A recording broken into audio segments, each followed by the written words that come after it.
I'm uh, I'm gonna go over some things. I've made a lot of videos this weekend. I've deleted most of them because a lot of them have been very emotional. Because I get emotional. We're in a group collective, molecular and relative. It's relatively and molecularly connected. We've already discussed all this. Most people understand it, right? Rebuilt on similitudes of its safe splices and things and stuff like that. It's really good science. It's explained throughout the Gospels, and I went over some stuff with some science stuff and some videos I watched at the library that I was influenced to go watch. And everybody's under a form of influence. Everything is of some form of kind of indoctrination or influence. So I went down, I picked up some videos, and they were on the end caps, and I went and watched them because after I watched that Jesse Owens one that I promised somebody I'd watch, it was very wonderful observational stuff in there that I could bring back and show to you guys, especially the stuff about the Goebbels and Avery Brundage and making Jesse Owens race a horse and put him in financial dire straits, and just to really promote a lot of propaganda bullcrap that the Nazis were promoting in the 40s, the 30s and 40s, against beautiful human beings such as Jesse Owens. And Americans to try to secularize us, put us in different secular groups, crystallize us, make us insular, as Judy's talking about in that Why Won't You Change video. He's sitting there saying you become insular, secularized. Basically, you'll become tribalized. You break into tribes. You ever heard that song by Frankie Goes to Hollywood? When true tribes go to war, one is all that you can go. It's very, it's a good song. A homosexual group, Frankie Goes to Hollywood. Relax, don't do it when it's about masturbating. But True Tribes, that was my favorite song. There's two tribes go to war. My best friend was related to Frankie Goes to Hollywood, the Pet Shop Boys, the Cure, Depeche Mode, Human League. I was like, I told you guys about that. We used to go roll cruise. I'd be like, bye, man, now. And then he played on the way home, talk to me, don't, yeah. And if you leave, don't leave now. Please don't throw my heart away. That song is, if you leave, don't look back. Have you ever heard the love song by Cure? I will always, I posted a lot of times. It's beautiful. Dun, dun, dun, dun, dun, dun, dun, dun. And he played them, and I like, this shit's good. I was like, I like this stuff. No, I like it a lot. Another one he played was Time Zone, and we got the 12-inch, and we recorded it, and we used to play it right. Speak about destruction. Yeah, it was just a big song against propaganda and showing you different forms of propaganda and how it was. Another tape that I bought, I really liked. It's a group I was particularly fond of. Everybody has forms of indoctrination and influence and stuff like that, but they make you think about different perspectives, and I always liked it. Was a Clash. Yeah. Rock the Casbah, rock the Casbah. The king called out his jet fighters. Bob was like, boom, boom, boom, boom. And what was the other one? Should I stay or should I go now? If I go, there will be trouble. If I stay, there will be double. So come on and let me know. This indecision's bugging me. We used to, oh man. Oh yeah, I grew up with white friends, so I had a lot of white music to listen to. Boston,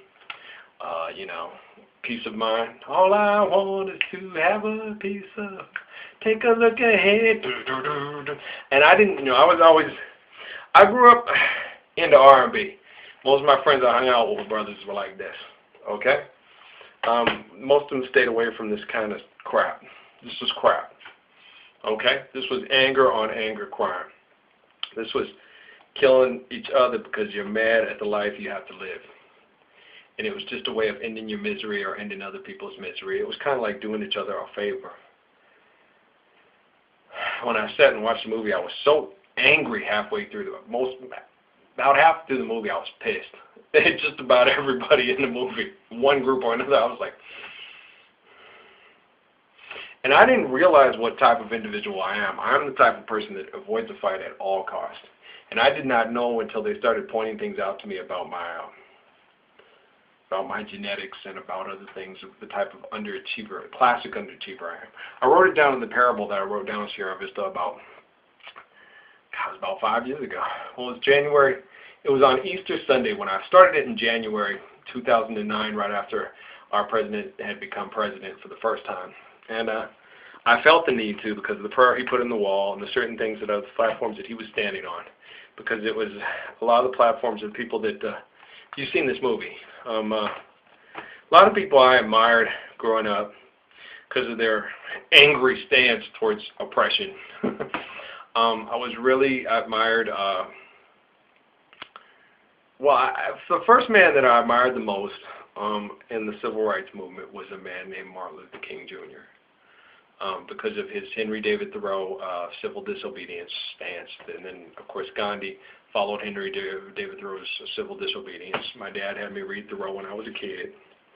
And I remember this girl in college telling me, that wussy Henry David Thoreau? And you mean the man that harbored slaves from slavers and protected them? Yeah, the man that protected slaves from slavers, like Harriet Tubman. Oh, okay, real men are men that grab guns, take slaves, and murder people for a living, right? Not people that protect people for a living. Somebody knows to tell David and Jesus that. Oh, God, I get really grumpy. Because that's the whole thing. You know, people that are aggressive and take things by force see themselves as stronger and more powerful. Okay, people that demand respect, and if you don't get respect, give them respect, they'll kill you. I'm strong and I'm a badass. No, you're a scared little kid trying to get your respect because you've never felt respect, you've never felt respected or loved in your life. That's what this whole movie's about, Crips and Bloods, made in America. And you're just like, I was angry until they started telling about them real selves, man. Skip and, I forgot the other brother's name. But he was, the deleted scenes. Watch deleted scenes. My favorite parts in the deleted scenes was one of the guy when he sit there and he talks, he goes, all my pimp friends are going to be mad about this. He goes, but, you know, all the things about having different women. He goes, but, and his eyes got real big. You could try your whole life just trying to please one. It's more than you can handle. And I said that too, and he just, ooh. It's like, yes, one woman is more than any man can handle. And what the woman don't understand too is that one man is more than any one woman can handle. My wife never kept me satisfied. No, I was always begging for more affection, more love, not respect, because I couldn't get any more respect out of them because I wouldn't go beat the shit out of people for a living. Analytically, physically, mentally, emotionally, spiritually, beat the shit out of people. I could not do it. I could not step on another man's neck, outwit, outkick, outsmart, out this. Yeah, I've always been that way. I knew I could do it in a lot of ways, and I learned to acquiesce because it wasn't worth it to me. Because in athletics, people used to, I realized real quick, when you show people up, they would try to hurt you. And I just stopped trying. It wasn't worth it to me. Because one, I wouldn't do it to them. And two, they would do it to me. And I hated it. It took all the fun out of athletics. And the further you went up, the more they cheated and the more they dirtied you and the more they ran under you and tried to...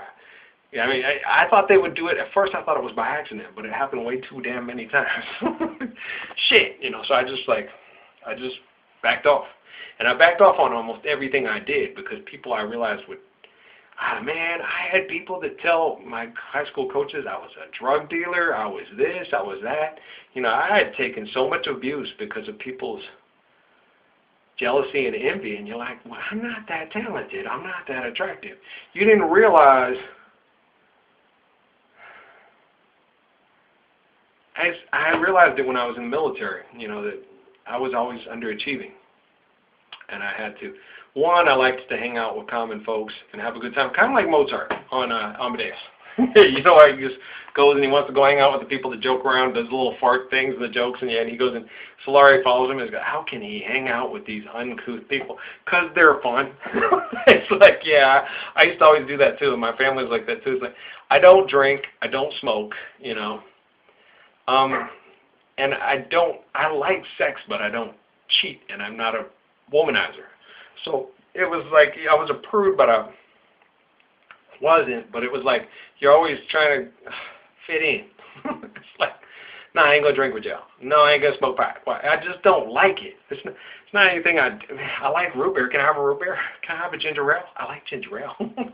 Here, drink some whiskey. I hate whiskey. Not only does it taste like shit, it gives me a fucking headache. What's the fun in having something if it tastes like shit and gives you a headache? It don't make no sense to me. I mean, sex releases endorphins, relaxes me, makes me feel good. I love listening to her voice. I love the way she smells. I love the way she feels. I could kiss her body all night. I could give her a bath and do things for her again all night and just start all over again. And then, she, you know, I'm tired, but let's give me 10 minutes. And as soon as you lay up here on me naked and show me your body again and let me smell you, hear you, and say, just moan a little bit, we'll get started all over again. Wow. I'm not going to pass that up. It was rare to get good sexual evenings. Women were just, no. I was like, what is wrong with these women? They all talk about what they want, but they never stay around. It's like, I hated it. Oh, God, my whole life was torture. It's like, can't we do this over and over and over again? Why not? I'll wake up the next morning, I swear to act like you a new Christmas present under the Christmas tree. I'll unwrap you, wash you, take care of you, take you, call you my own. Yes, I love my wives, but I couldn't stand them. My one wife was gay. The other wife was just trained to be a complete, I didn't understand what my life was all about until like I said, my life started making sense when we moved to Sierra Vista, Arizona. Home of Fort Huachuca Army Intelligence. Hold on, I'll be back. Listen, I'll be right back, guys. Hold on. All right, guys, thanks. It was Zeke. It's 9 o'clock at night on Sunday here. We're out in Doñana, out in the orchard. Well, halfway between the LC and the DA. That's what I call it. The LC, Las Cruces, New Mexico, where I'm from, and the DA is Doñana. And it's on a Sunday night, and it's about 9 o'clock, and he heard something, and he just gets going. Dogs are very territorial, and they hear something. It could be anything from a coyote to a skunk to a dog to a cat to somebody walking a dog, Nah, I don't get, I picked up on a lot. When we moved to Sierra Vista, a lot of people came and talked to me. A lot, and shared a lot of information with me, talked to me about a lot of things, encouraged me on a lot of things. It was very interesting and exciting in a lot of ways, but I just don't, I'm not like, what's your name? I'm not like Arnold Schwarzenegger. No. And nothing like Jamie Lee Curtis's character on True Lies. No, I don't deal in lies. I like truth. And lies are for mooks and morons, because you deal with lies, you have to work with lies, and you're constantly working through and around and under and over lies.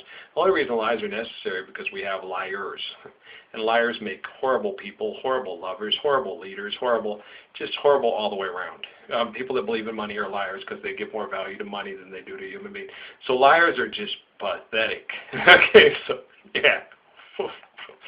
And I love Arnold Schwarzenegger, but after watching this movie, and I saw what he did, the same thing Evan Meekum did, signed to put $7 billion in your jails, take away from education and put into cheap labor and organized cheap labor for minorities.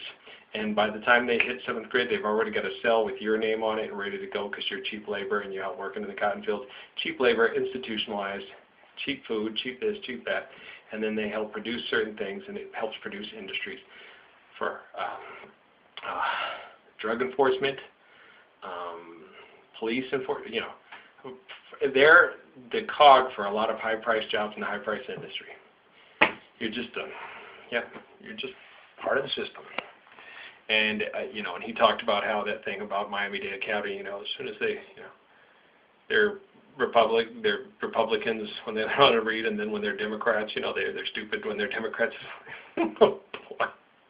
I've always pretty much been registered as a Democrat, Arnie, and I think I've had better comprehension skills than you. It's like when I was campaigning for the president this last election, went down this road, talked to this one guy who's a total shit to us, went walking, talking to his friend lady down in the corner.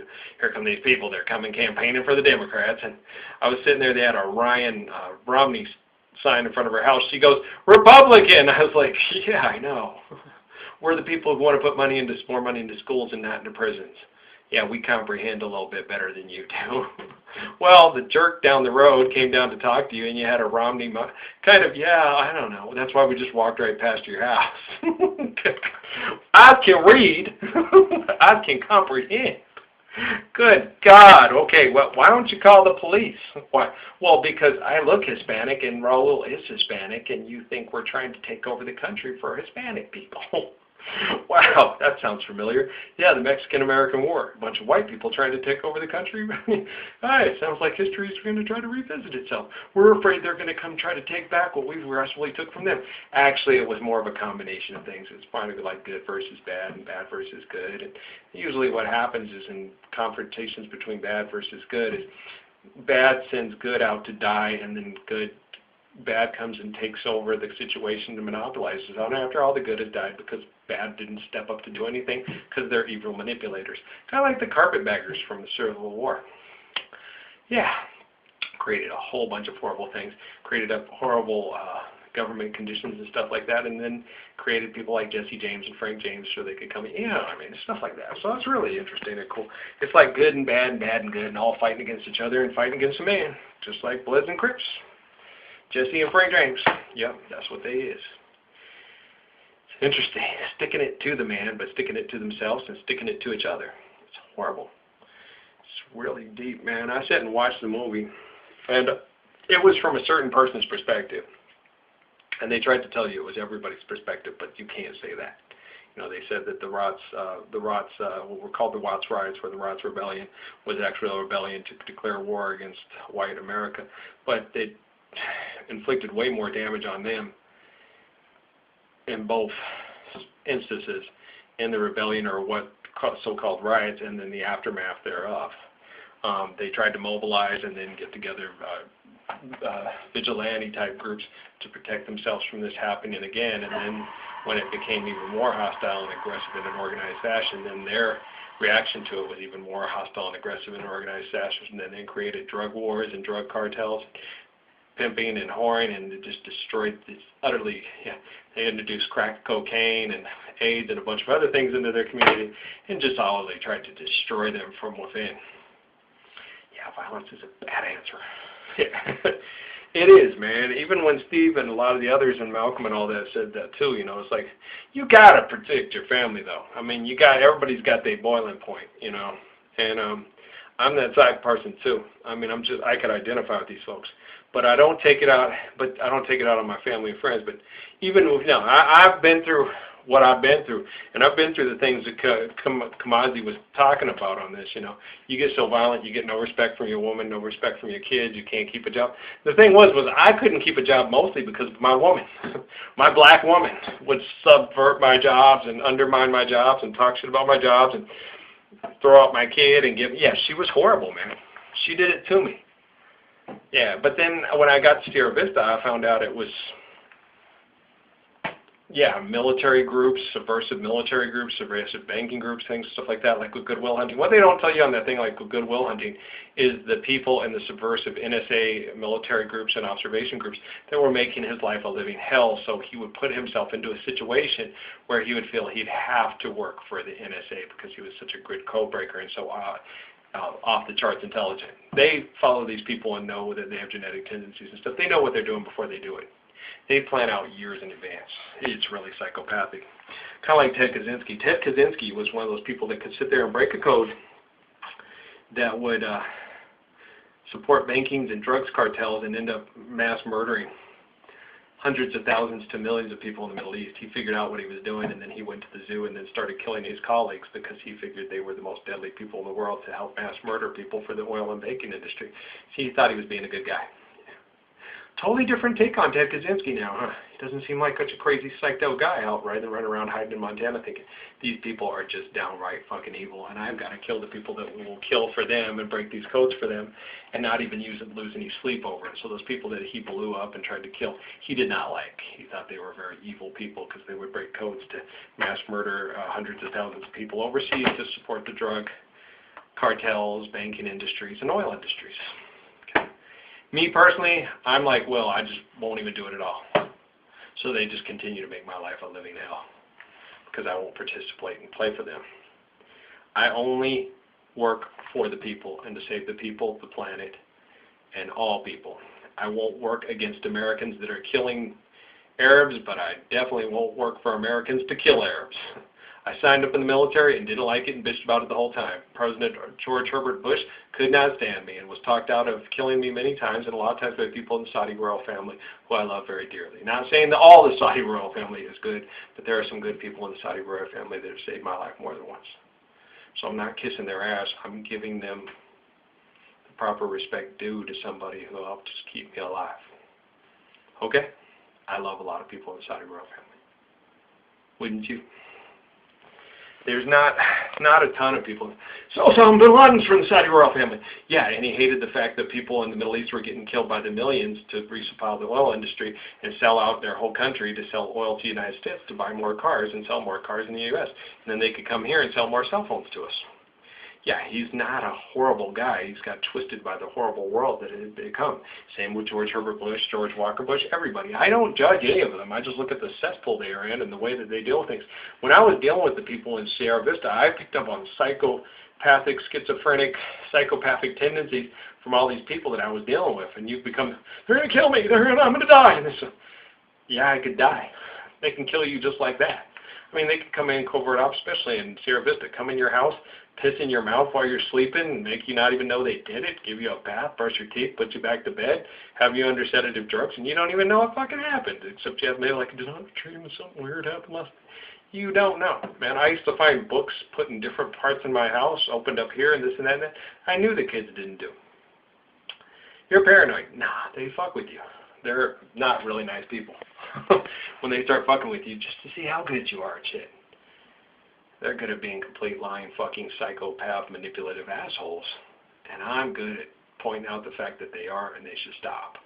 And it's not very intelligent to deal with human beings that way. Best human beings protect each other from people that would come in, manipulate them, rape them, be cruel to them, and kill them in mass quantities, right? So people like Ralph and Jesus and Bob and Haley and Muhammad are much more efficient leaders and people you'd rather have leadership position than the people we've had in leadership positions that have done the things that are so heinous that they had to do because they thought they had to, because they thought that was the modus operandi and how we should do things, which is obviously wrong, right? Okay, guys. Interesting movie. Check it out. It's very deep, very intelligent, a lot of fun. Skip and Bo Taylor's no longer with us. Baron Davis and, oh gosh, Jim Brown I was very impressed with. Hey, you needed your ass kicked. I mean, you knock a woman around and stuff like that. My wife was probably way worse than any of the women you ever hit, brother. I'm sorry. She was horrid, and I never struck that woman. I wanted to. I'm with you, dog. I can understand it. But you know, you don't hit a woman. Unless, of course, she's going to hurt your kid or hurt you. But you try every way not to hurt her, and you try to walk away. I can physically restrain my wife. I physically restrained my wife. I didn't have to hit her or abuse her in any way, shape, or form. I just physically restrained her because I'm bigger than she is. And I'm stronger than her she is, and I can keep my cool. Working with a woman, I ain't going to beat her up. You understand? Okay. She tries to hurt my kids and comes after them enough, I'm going to knock her ass out. Okay. What? I'm sorry. What? She came after the gun kid with a knife. I had to knock her out. Oh, and you have to explain it to these pencil dick little sorry ass motherfuckers trying to act like men when they know they ain't half the time. A lot of them are very brave, beautiful men. I'll admit that. In a lot of ways, you've been a very brave, good man, and you've corrected yourself on a lot of things. But don't sit there and say I judge you, yo, and I'm an asshole. Okay, everybody does. They fuck with me my whole life. Okay? You can get there, but you don't have to. Why don't you just take the constructive criticism and shut the fuck up? You gonna kick my ass? You couldn't kick my ass when I know. I've been different, brother. I ain't twice your size. I ain't half but your size, man. You know, but I'm different, man. When those endorphins pop off in me, they've measured them at the fort. I could kick your ass in your heyday, in your prime. Yeah. It would have freaked your ass out. That skinny white boy just beat the shit out of you. Yeah. It's pretty neat, the endorphins. I think Bruce Lee could have kicked your ass too, dog. Okay. I love you, Jim Brown. I was one of your biggest fans. One of my favorite movies I watched I think it was Guns for Sister Sarah or something like that, with the one guy who was sitting there, we're going to kill them and do this. He goes, doing what they do, don't make it right. And you always played a very upright guy in most of the movies I watched, and I always admired your roles in the movies and the roles that you took, and I always looked up to you. All right, number 32. All right, knock it off. Hey, you can take some criticism. Everybody else does. This is like talking to Jesus' nephew, all right? Is this the way you talk to Jesus? You ain't all about Jesus? Well, you'd be that way about Saladin or David, or they'd kick your ass, right? Jesus would too. I love you too, brother. Hang in there, all right? I loved you in Look at you, sucker. Was it that when Chris Rock came in and fuck the cup? How about just give me for 10 cents? You got change for $100? Shit was funny. You got to admit, I loved you in that movie. All right, bro. We'll talk later, man. I hope you're still all right. Are you still around? I don't know how this shit works, bro. I don't, man. This is so deep. I mean, it was 2007 when that movie was made, and I've talked to people that are like, oh, you mean he's dead? Shit, I didn't know. I don't plug in on the internet. I have such active connections. It's, you know what I mean? It's a trip. All right. I love y'all. I'll be back. Blessings and peace.